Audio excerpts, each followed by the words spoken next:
The brake calipers on my Vauxhall Insignia have gone very rusty, plus my discs need replacing, so I thought I didn't find much information on the internet. I thought I'd do my own video.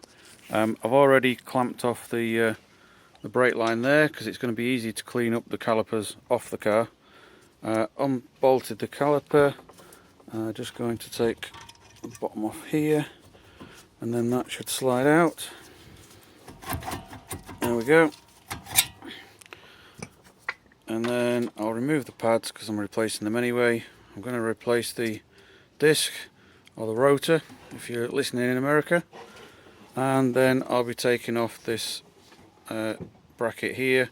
I'm going to clean that and paint it. I'm going to paint it all up to match the colour of my car. Okay, I've got the large bolts around the back, these ones here, one down the bottom there. They're undone now, so I'll take those out, and that will allow me to take the brake pad frame off. What I need to do now is undo this locking nut here, which is a Torx bit, and just check it's a T30. So I'll have that in there, undo it, and the disc will just come straight off. There we go, got that undone now. So I can undo that by hand.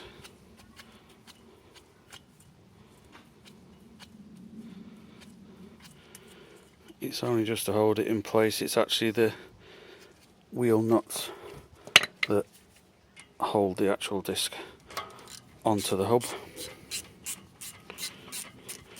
This is just so it doesn't fall off or move when you take your wheels off. Nearly undone.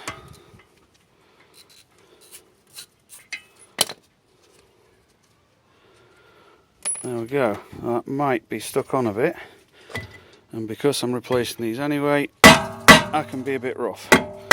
So that just breaks the seal.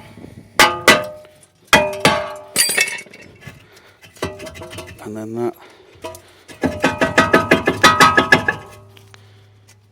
will come off with a bit of persuasion. There we go, a bit of persuasion with a hammer, and it comes off.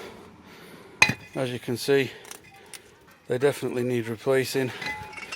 They've worn badly on the inside and out, and they're all rusty. So I'm going to be putting brand new discs, which I've painted up to match the colour of the car on the outside and on the inside of the rim. And then I'm going to be cleaning up the caliper, same colour as the car as well. This will all get cleaned up around here. That's what makes it difficult to come off, because you can see the rust just there. That's what makes them stick. So when I put the new one back on, I'll put a bit of copper grease just around there, and then the next time I need to replace them, it should be a lot easier. I've now got the brake caliper off the car, got it in the bench.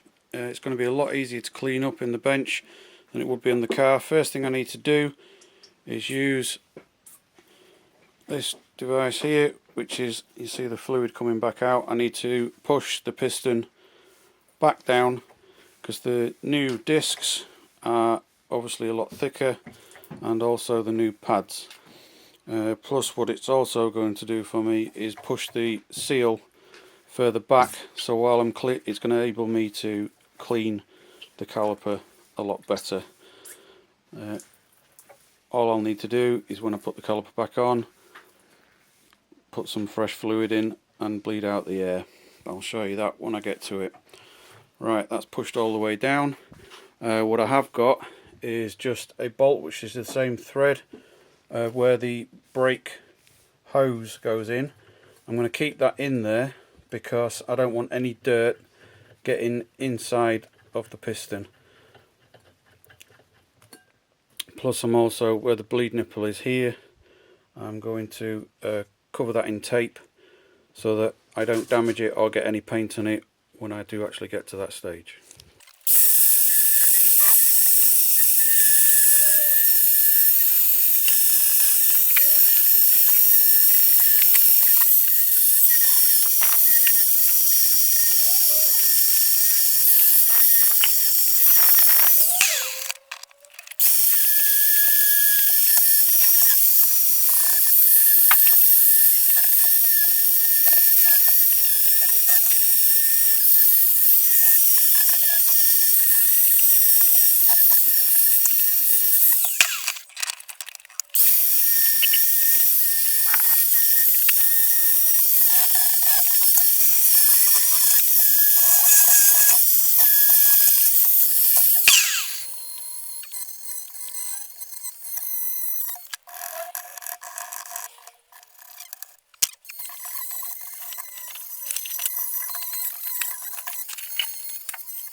Now that I've got all of the loose rust off with the wire brush in the grinder and my multi-tool, it's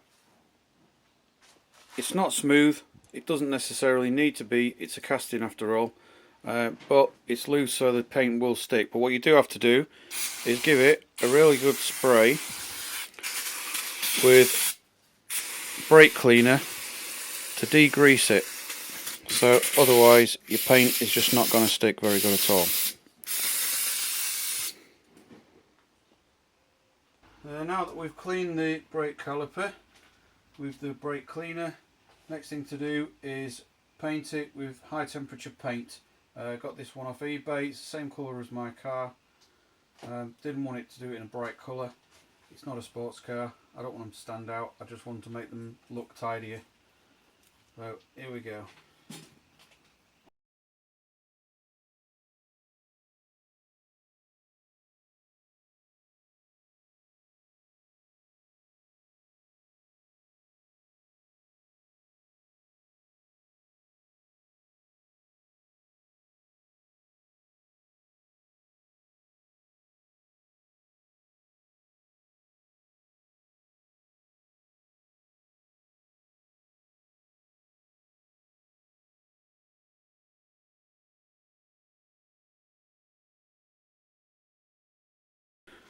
Now that I've got the caliper painted up, I'll just show you around this side, looking pretty good, and let that dry before I can put it back on the car.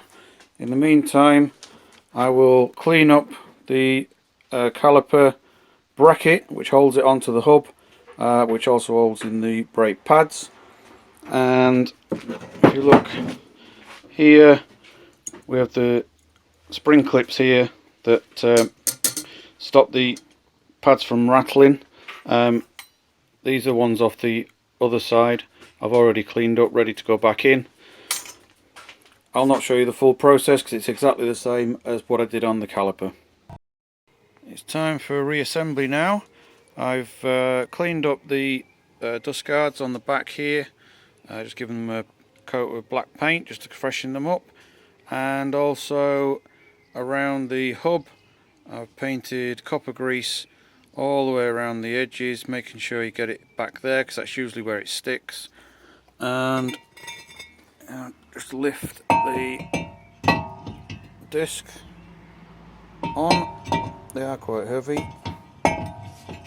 Right, these are Bremo discs, and they were actually painted when I got them, all down the inside of the, because it's a twin disc, it's painted in there, and it was partially painted around the inner edge there. Because I've got the paint, I thought I might as well paint it all the way to the edge because I don't want that bit going rusty if I'm going to so much effort. What I've got down here is the little grub screw that goes in there, and that is what locks it back onto the hub. Tighten that up, bit of thread lock on it as I said, and that will stop it vibrating loose. Next thing, reassembly of all the caliper, reconnect the hoses and bleed out any air that's got into the system. Right, the final part of the process is reassembly and fitment of the brake pads. I've got these anti-vibration spring clips here, and what I need to do is fit them in there. But what I'm going to do first, put a bit of grease on them, and then to make sure that they do move about, which they do need to do.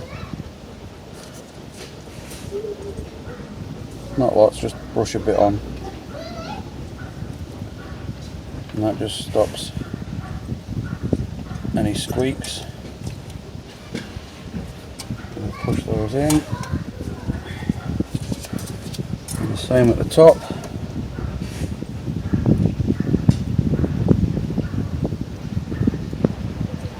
Not much, but it does make a difference. Like the copper grease I put on the front of the disc rotor, stops you alloy wheels from sticking onto them. Push that in place. There we go. Right, the pad, inner and outer, the one with the tab, that goes to the inner side where the piston is, the one without goes to the outside. Same again, we put a bit of copper grease on there. This will help them work a lot better. Has to be copper grease because it's the only thing that will stand up to the temperature of the brakes.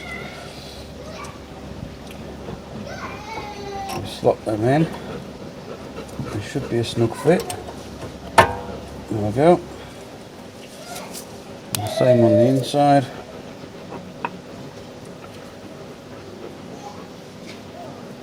This one's all around the middle because that's where the piston pushes. Because these are just a single piston caliper.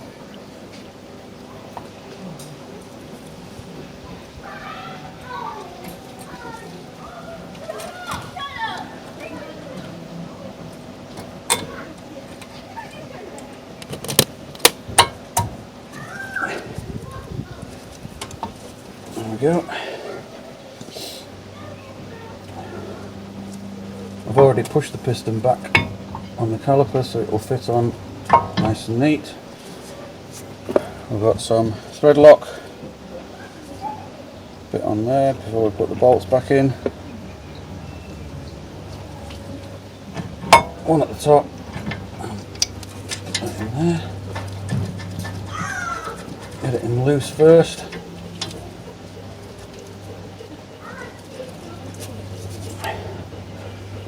And the same again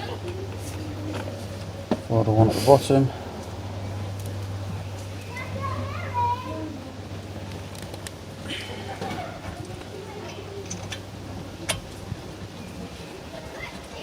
There we go.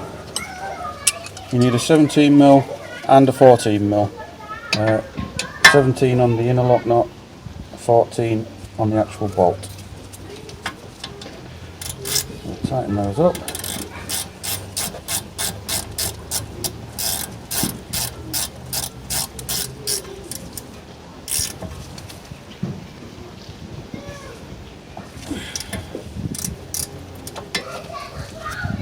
Same at the bottom.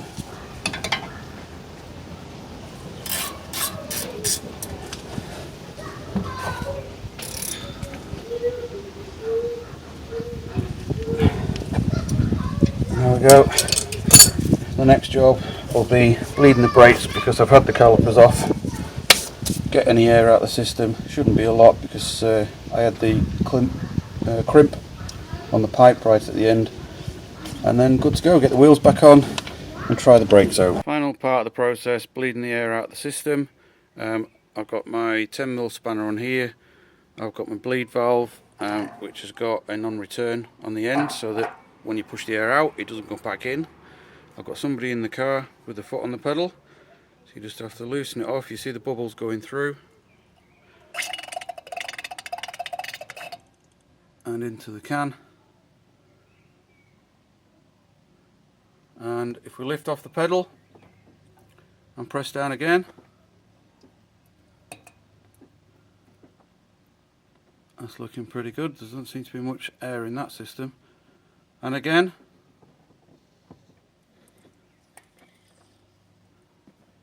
you see the fluid getting through. We're not getting any bubbles. Once more, and keep it down. Actually, one more. I just got a bubble there.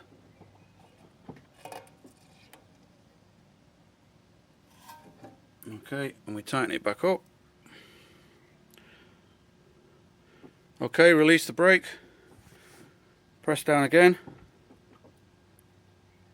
Does the pedal feel quite hard to press? That's it, done. Do the same on the other side, and that's it, finish, wheels back on. Okay, I'm around the other side of the car now.